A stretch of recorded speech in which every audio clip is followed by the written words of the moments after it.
मित्रों, इस कहानी के पहले भाग में हमने जाना हरखू नाम का एक कामुक कुंवारा कबीलावासी था। वह नव दंपत्ति के सुहाग रात को छिप छिप कर देखा करता था। मंगरू नामक कबीलेवासी के शादी के बाद होने वाले सुहाग रात को जब उसने छिप कर देखा तो मंगरू और उसकी पत्नी ने हरखू को पकड़ लिया। कबीले के सरदार ने उसे दंड दिया। सभी कबीलेवासी ने हरखू को कालिख लगाकर उसकी बेइज्जती करके उसे कबीले से बाहर जंगल में निकाल दिया। हरखू अपने इस बेइज्जती का बदला पूरे कबीले से लेने की सोच रखकर एक पहाड़ की ओर चल पड़ता है। थका हारा भूखा हरखू पहाड़ की एक गुफा से निकलते धुएं को देखकर अपने मन में यह आशा रखता है कि जरूर उस गुफा में कोई साधु या संत रहते होंगे। मैं इस पहाड़ पर चढ़कर उस साधु को अपना दुख बताऊंगा, जिससे जरूर मेरी समस्या का हल मिल जाएगा।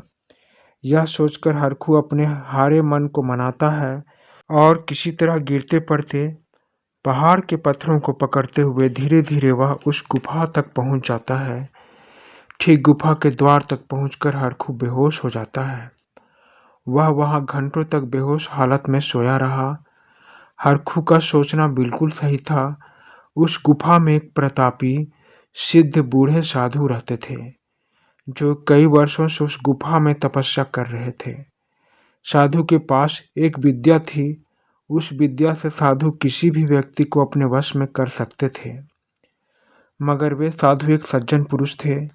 वे अपनी विद्या का कभी दुरुपयोग नहीं करते थे। साधु जब तपस्या करके शाम को गुफा से बाहर निकले, तब उन्होंने देखा गुफा के दरवाजे पर एक कालिख लगा व्यक्ति बेहोश पड़ा है। साधु ने हरखू को उठाया और उसे गुफा के अंदर ले गए। वहां उसे एक कपड़े पर लिटाकर पानी की छींटें उसके चेहरे पर छिड़के, जिससे हरखू को होश आ गया। वह हड़बड़ाकर उठा तो देखा वह एक गुफा में है। उसके पास एक बूढ़े साधु बैठे हैं। हरखू 2 दिनों से भूखा था। उसने साधु से खाना और पानी मांगा। साधु ने तुरंत अपने गुफा में रखे कुछ फल और पानी उसे दे दिया। हरखू भूखे रहने के कारण जल्दी से सारा फल खाकर और पानी पीकर साधु के पैरों में गिर पड़ा। साधु ने उससे उसका नाम पूछा। हरखू ने साधु को अपना नाम और अपनी आप बीती घटना बताया। हरखू ने साधु से झूठ कहा। उसने साधु को बताया कि हे महाराज, मैं एक सीधा साधा व्यक्ति हूँ। मैं पास के कबीले में रहता हूँ। मेरे माँ पिता मेरे बचपन में ही मुझे अनाथ छोड़ गए। मैं उस कबीले में सबको अपना भाई बहन मानकर सबसे प्रेम से रहना चाहता था, मगर मेरे प्रेम को कुछ कबीलेवासी गलत समझकर मेरा अपमान करके मुझे कबीले से बाहर निकाल दिया। यह सुनकर साधु को बड़ा दुख हुआ। उसने हरखू की मदद करनी चाहिए। साधु ने हरखू से कहा, बच्चा, तुम एकदम सही जगह में आए हो। तुम्हें इस दुनिया से इतनी ठोकर इसलिए मिली ताकि तुम इस दुनिया से दूर होकर सदा के लिए मेरी तरह संन्यास का रास्ता अपना सको। बच्चा, तुम यहाँ मेरे पास मेरा चेला बनकर रहो। मैं जितनी भी विद्या जानता हूँ, तुम्हें सभी विद्याओं में पारंगत बना दूंगा। साधु की बात सुनकर हरखू मन ही मन बहुत खुश हुआ। हरखू यही तो चाहता था। हरखू के मन में अपने कबीले वालों के लिए बदले की भावना थी। हरखू उस साधु से विद्या सीखकर सभी कबीले वालों को भयंकर सबक सिखाना चाहता था। इसीलिए वह साधु की बात मानकर दिन रात साधु की सेवा करने लगा। कई दिनों की सेवा सत्कार से साधु हरखू पर बहुत खुश हुए। एक दिन साधु ने हरखू को अपने पास बुलाकर कहा, बेटा, तुम जब से यहाँ आए हो तब से तुमने मेरी बड़ी सेवा की है। तुम्हारे सेवा से मैं ठीक समय पर तपस्या कर पाता हूँ। जंगल से लकड़ियाँ लाना, पेड़ों से पके फल खाने के लिए लाना, गुफा को स्वच्छ रखना, इन सभी कामों को तुमने बड़े अच्छे से किया है। तुम्हारे इस सेवा भाव से मैं तुम पर बहुत खुश हूँ। इसीलिए मैं तुम्हें अपनी विद्या देना चाहता हूँ। क्या तुम विद्या सीखने के लिए तैयार हो? हरखू ने साधु के पैरों में गिरकर कहा, हे साधु महाराज, मैं विद्या सीखने के लिए बिल्कुल तैयार हूँ। जहाँ आप जैसे गुरु होंगे, वहाँ मेरे जैसा जैसा व्यक्ति अज्ञानी कैसे रह सकता है? हरखू ने साधु से विनती करते हुए कहा, मैं दीक्षा पाने के लिए तैयार हूँ। कृपया मुझे अपने विद्या के लायक समझकर मुझे विद्या देने की कृपा करें। साधु हरखू पर विश्वास करके धीरे धीरे उसे अपनी विद्या देना शुरू कर देते हैं। कुछ दिनों के कठिन अभ्यास से हरखू में उन शक्तियों का समावेश हुआ जिन शक्तियों को हरखू पाना चाहता था। अब हरखू के पास किसी भी व्यक्ति को अपने वश में कर लेने की शक्ति हासिल थी। हरखू के इस विद्या में महारत हासिल हो जाने पर साधु ने उससे कहा, बेटा हरखू, इस विद्या का कभी गलत प्रयोग मत करना। जो लोग इस विद्या का गलत उपयोग करते हैं, वे कुछ दिनों के बाद पागल हो जाते हैं। इसीलिए मैंने भी इस विद्या का कभी गलत उपयोग नहीं किया है। मगर हरखू एक दुष्ट कामुक इंसान था। उसने इस विद्या को सीखने के लिए ही साधु की सेवा की थी। आज वह इस विद्या को पूरी तरह से सीख चुका था। उसने अपनी दुष्टता दिखाते हुए और इस विद्या की परीक्षा लेते हुए सबसे पहले अपने गुरु यानी उस साधु को ही अपने वश में कर लिया।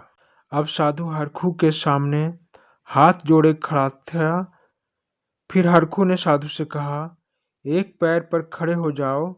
साधु एक पैर पर खड़े हो गए। यह देखकर हरखू को अपनी विद्या पर पूरा भरोसा हो गया। वह जोर जोर से ठहाके लगाकर हंसने लगा। हरखू खुश हो गया यह जानकर कि अब मैं कबीले वालों से अपनी बेइज्जती का बदला लूंगा। ऐसा सोचकर हरखू वापस कबीला आ जाता है। उसे कबीले में देखकर सभी लोग फिर से उसे दुत्कार कर कबीले से बाहर निकाल देते हैं। हरखू को देखकर कबीले के सरदार उससे कहते हैं, हरखू, तुम फिर से कबीले में वापस आ गए। तुम्हारी इतनी हिम्मत! तुम जैसे दुष्ट इंसान को समाज में रहने का कोई अधिकार नहीं। अगर आज के बाद दोबारा इस कबीले में नजर आए तो तुम्हें अपने जान से हाथ धोना पड़ेगा। हरखू को कबीले से बाहर निकाल दिया गया। अपनी दोबारा बेइज्जती होता देखकर भी वह चुपचाप रहा। वह कबीले के प्रवेश द्वार के पास ही एक झोपड़ी बनाकर रहने लगा। सभी कबीलेवासी हरखू को झोपड़ी बनाकर रहने से उसे कमजोर और बेकार समझने लगे। मगर हरखू एक मौके का इंतजार कर रहा था। एक ऐसा मौका जिससे वह पूरे कबीले से बदला ले सके। कुछ दिनों के बाद हरखू को यह मौका भी मिल गया। कबीले में बाघा नामक युवक की शादी थी। सभी कबीलेवासी विवाह का उत्सव जोर शोर से ढोल मृदंग बजाकर कर रहे थे। जैसे जैसे ढोल बज रहा था वैसे वैसे हरखू खुश हो रहा था, क्योंकि उसके बदला लेने का यही अच्छा मौका था। शादी के बाद आज बाघा के सुहागरात मनाने की रात थी। बाघा अपने जीवन की नई शुरुआत को लेकर बहुत खुश था। वह खुश कैसे ना होता। उसकी पत्नी बहुत सुंदर थी। वह अपनी सुंदर पत्नी को पाकर बहुत खुश था। बाघा को एक नया झोपड़ी कबीले वासियों ने उपहार में बनाकर दिया था। उसी झोपड़ी में बाघा की पत्नी माया बाघा का इंतजार कर रहे थे और अपनी आदत से मजबूर होकर हरखू भी झाड़ियों में छिपकर उनके सुहागरात को देखने के लिए बैठा था। थोड़ी देर बाद बाघा कबीले वासियों के उपहार में दी गई झोपड़ी में आया और वह एक चांदनी रात थी। रात की चांदनी में बाघा की पत्नी और भी अधिक सुंदर लग रही थी। बाघा ने अपनी पत्नी माया को जी भर कर देखा। वह ईश्वर को इतनी सुंदर पत्नी देने के लिए धन्यवाद देने लगा। उधर हरखू उनकी झोपड़ी के एक सुराख से यह सब देख रहा था। बाघा ने अपनी पत्नी माया से कहा, माया, अब हम नए जीवन की आज से शुरुआत करने जा रहे हैं। माया, तुम बहुत सुंदर हो। तुम्हारी सुंदरता देखकर मैं खुश हूँ। इस पर माया ने कहा, आप एक नौजवान हैं, मुझे भी जवान पति की कामना थी। फिर बाघा ने अपनी पत्नी माया को प्यार करना शुरू कर दिया। दोनों एक दूसरे को खूब प्यार देना चाह रहे थे। बाघा अपनी पत्नी को अपनी काम इच्छा में पिघला देना चाहता था। यही हालत माया की भी थी। माया भी बाघा का पूरा साथ दे रही थी। दोनों अपनी आंखों को बंद करके प्यार की नदी में तैर रहे थे। दोनों को सुखद एहसास हो रहा था। थोड़ी ही देर में दोनों की काम अग्नि बुझने वाली थी। जैसे दिया बुझने से पहले अपने लौ को फड़फड़ाता है, उसी तरह बाघा और माया प्यार के आखिरी पलों में एक दूसरे में समा जाने की भरपूर कोशिश करते हैं और थककर एक दूसरे के बाहों में सो जाते हैं। उनकी प्रेम अग्नि तो बुझ चुकी थी, लेकिन बाहर यह सब देखकर हरखू की प्रेम अग्नि जलने लगी। हरखू जोर जोर से अपनी सांसें ले रहा था। उसकी सांसें कमरे में साफ सुनाई दे रही थी। उसकी सांसें सुनकर बाघा और माया सावधान हो गए। वे तुरंत झोपड़ी से बाहर निकले तो उन्होंने देखा, चांदनी रात के उजाले में एक आदमी खुद से प्यार कर रहा है। उसकी इस हरकत को देखकर माया और बाघा गुस्से से भर जाते हैं। फिर दोनों उस कामुक आदमी को पकड़कर पीटने लगते हैं। वह कामुक आदमी खुद पर एकाएक हुए हमले से बहुत डर गया और बचाओ बचाओ बोलकर चिल्लाने लगा। आसपास के झोपड़ी में रहने वाले कुछ कबीलेवासी वहां आ गए। उन सबों के हाथों में लालटेन और भाला था। उन्होंने देखा बाघा और माया एक आदमी को पीट रहे हैं। उस आदमी के शरीर पर एक भी कपड़ा नहीं था। कबीले वासियों ने बाघा को इस बारे में पूछा तो बाघा ने बताया, यह आदमी हमारी सुहागरात को छिप छिप कर देख रहा था। सभी ने लालटेन की रोशनी में उसे देखा तो वह हरखू था। बस फिर क्या था, वे हरखू की करतूत को भली भांति जानते थे। इसीलिए सबों ने उसे लात घुस्से से मारना पीटना शुरू कर दिया। जैसे जैसे हरखू वहां से अपनी जान बचाकर भागा और अपनी झोपड़ी में वापस आ गया। उधर कबीलेवासी इस घटना के लिए सरदार के पास ना जाने की सोची। हरखू ने जब से बाघा की पत्नी माया का सुंदर रूप देखा था, तब से हरखू माया को पाना चाहता था। आज रात हरखू को अपने शरीर का दर्द महसूस नहीं हो रहा था। उसकी आंखों में माया का सुंदर चेहरा दिखाई देने लगा था। वह माया को अपना बनाकर उसके साथ संभोग करना चाहता था। उसने अपने मन में यह निश्चय किया कि अब मैं माया के बिना एक दिन भी नहीं रह सकता। मैं अपनी विद्या से माया को अपने वश में करूंगा और माया को कबीले से छीनकर पूरे कबीले वासियों से बदला लूंगा।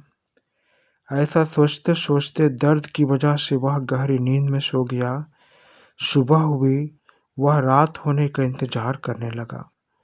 रात होने पर हरखू एक जरूरी पूजा करके बाघा की झोपड़ी के पास चला गया। वहां उसने देखा बाघा के साथ माया गहरी नींद में सोई हुई थी। हरखू ने झोपड़ी के अंदर आकर माया पर अपनी विद्या का प्रयोग करते हुए माया को बुलाने लगा और माया का नाम लेते हुए वापस अपनी झोपड़ी में आकर एक जरूरी तंत्र क्रिया करने लगा। उधर बाघा और माया इस घटना से अनजान गहरी नींद में सोए रहते हैं। अचानक हरखू की विद्या का असर माया पर होने लगता है। माया अपनी आंखें खोलती है और बाघा को बिना बताए चुपचाप झोपड़ी से बाहर निकलकर साफ रास्ते से ना जाकर झाड़ियों के बीच एकदम सीधी रास्ता बनाकर हरखू के झोपड़ी की ओर जाने लगती है। झाड़ियों के बीच बीच चलने से माया के कपड़े फट रहे थे, उसका शरीर भी छिल रहा था, मगर माया के कदम नहीं रुक रहे थे। जिस माया ने कभी हरखू का घर नहीं देखा था, वह हरखू के वश में होकर उसके झोपड़ी के बाहर आकर खड़ी हो गई। हरखू झोपड़ी से बाहर निकला और माया का हाथ पकड़कर उसे झोपड़ी में ले गया। फिर हरखू ने माया से कहा, माया, अब तुम मेरे वश में हो। मैं तुम्हें जैसा कहूँगा तुम वैसा ही करोगी। मैं तुम्हारी जैसी सुंदर स्त्री को कब से अपना बनाना चाहता था। मैं भी तुम्हारी तरह सुंदर लड़की से शादी करना चाहता था, लेकिन मेरे माँ पिता के नहीं रहने से कबीले वालों ने मेरी शादी नहीं करवाई। मैं भी एक जवान इंसान हूँ, मेरे अंदर भी काम ज्वाला जलती है, मुझे भी प्यास लगती है, लेकिन किसी ने मेरी प्यास को प्यास नहीं समझा। फिर हरखू ने माया से आगे कहा, मैं अपने काम इच्छा को शांत करने के लिए लोगों की सुहागरात देखने लगा। तब लोगों ने मुझे कालिख लगाकर कबीले से बाहर निकाल दिया। किसी ने मेरी मजबूरी नहीं समझी। मैं लोगों को बेकार लगने लगा, लेकिन मैंने हार नहीं मानी। मैंने पूरे कबीले से बदला लेने के लिए वशीकरण विद्या सीखी। अब तुम ही बताओ, क्या मैंने कुछ गलत किया? नहीं, मैंने कोई गलत काम नहीं किया। इतना कहकर हरखू जोर जोर से हंसने लगा। फिर एकाएक चुप होकर उसने माया को बिस्तर पर सुलाया और अपनी सालों से उमड़ती हुई काम इच्छा से माया को देर तक प्यार करने लगा। माया उसके बस में होकर चुपचाप अपने आप को उसे समर्पित कर चुकी थी। हरखू उसे बलपूर्वक प्यार कर रहा था, जबकि माया के चेहरे पर कोई दुख या सुख के भाव नजर नहीं आ रहे थे। थोड़ी देर में हरखू की काम इच्छा बुझ गई। वह माया से अलग होकर अपनी विद्या का एक और प्रयोग करने लगा। प्रयोग खत्म हो जाने के बाद हरखू ने माया से कहा, अब तुम रोज मेरे पास आधी रात में आओगे। आज से मैं तुम्हारा मालिक हूँ और मैं तुम्हें हुक्म देता हूँ कि दिन में तुम अपने पति के घर में रहना और आधी रात को मेरे पास चली आना। माया वापस अपने पति के घर जाने लगी। वहां पहुंचकर चुपचाप अपने पति के बगल में सो गई। सुबह होने पर बाघा ने अपनी पत्नी के कपड़े फटे देखे। उसे बड़ा अचरज हुआ। उसने माया को जगाया, उससे कपड़े फटने का कारण पूछा, मगर माया ने कुछ नहीं कहा, क्योंकि वह तो हरखू के वश में थी। पूरे दिन माया खोई खोई रही। ऐसा लग रहा था जैसे माया जागते हुए भी सो रही हो। बाघा को अपनी पत्नी माया के इस व्यवहार से बड़ा दुख हुआ। जो पत्नी कल तक उससे हंसकर बोलती थी, आज वह चुपचाप बैठी है। बाघा रोता हुआ अपने माँ पिता को इस बारे में बताता है। बाघा के माँ पिता और कबीले वाले माया को देखकर अचंभित हो जाते हैं। वे माया को स्वस्थ नहीं कर पाए। शाम होकर रात हुई। आज बाघा अपनी पत्नी पर नजर रखे था, क्योंकि बाघा ने सोचा कि कल रात जरूर मेरी पत्नी के साथ कुछ ऐसा हुआ है जिसके कारण मेरी पत्नी बीमार हो गई है। बाघा ने रात में सोने का नाटक किया।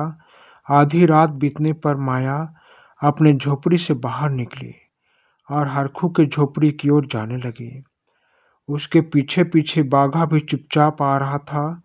बाघा ने देखा, माया साफ रास्ते पर ना चलकर झाड़ियों पेड़ों से टकराते हुए एक सीध में कबीले से बाहर जा रही थी। थोड़ी देर में माया हरखू के झोपड़ी के बाहर आकर खड़ी हो गई। हरखू अपने झोपड़ी से बाहर निकला और माया को झोपड़ी में ले गया। ऐसा देखकर बाघा का खून खौलने लगा। उसने झोपड़ी में आकर हरखू को बाहर निकाला और उसे पीटते हुए सरदार के पास ले गया। कुछ ही देर में सुबह हो गई।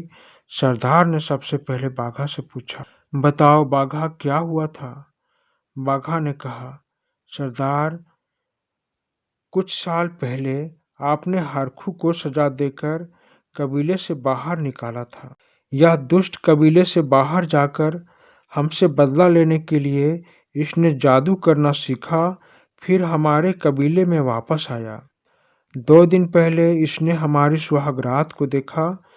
हम कुछ कबीले वालों ने इसे डरा धमका कर छोड़ दिया, लेकिन इसने तो हद ही पार कर दी। इस दुष्ट हरखू ने मेरी पत्नी पर जादू करके उसे अपने वश में कर लिया।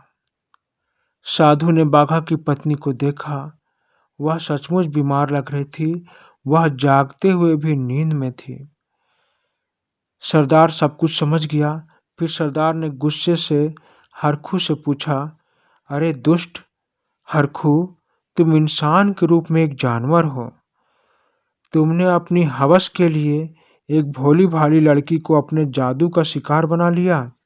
हरखू, अगर आज तुमने इसे ठीक नहीं किया तो मैं सभी कबीलेवासी को तुम्हें पीट पीट कर मार डालने का हुक्म दे दूंगा। सरदार की बात सुनकर बाघा सहित सभी कबीलेवासी अपने भाले से हरखू को मारने के लिए तैयार हो जाते हैं। हरखू डर गया और माया के पास जाकर अपने वशीकरण का जादू उसे हटा दिया। जादू हटते ही माया बाघा के सीने से जा लगी। सभी कबीलेवासी यह देखकर बहुत खुश हुए। तभी अचानक हरखू पागलों की तरह व्यवहार करने लगा।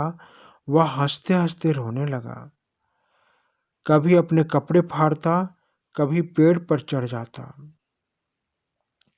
ऐसा हरखू के गुरु के कहने से हो रहा था। हरखू के गुरु उस साधु ने उससे कहा था कि कभी अपनी विद्या का गलत प्रयोग ना करना, नहीं तो तुम पागल हो जाओगे।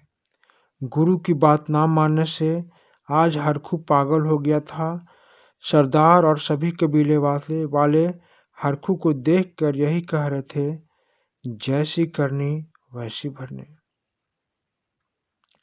हरखू को अपने किए की सजा मिल गई थी। फिर सभी कबीलेवासी पहले की तरह आपस में मिलजुल कर रहने लगे। यह कहानी यहीं समाप्त होती है। आशा है कि यह कहानी आप सभी मित्रों को अच्छी लगेगी। यदि कहानी अच्छी लगे तो वीडियो को लाइक करें। चैनल पर नए हैं तो चैनल को सब्सक्राइब करें और हाँ, घंटी दबाना ना भूलें, जिससे चैनल पर नए वीडियो का नोटिफिकेशन सबसे पहले आए। धन्यवाद मित्रों, धन्यवाद।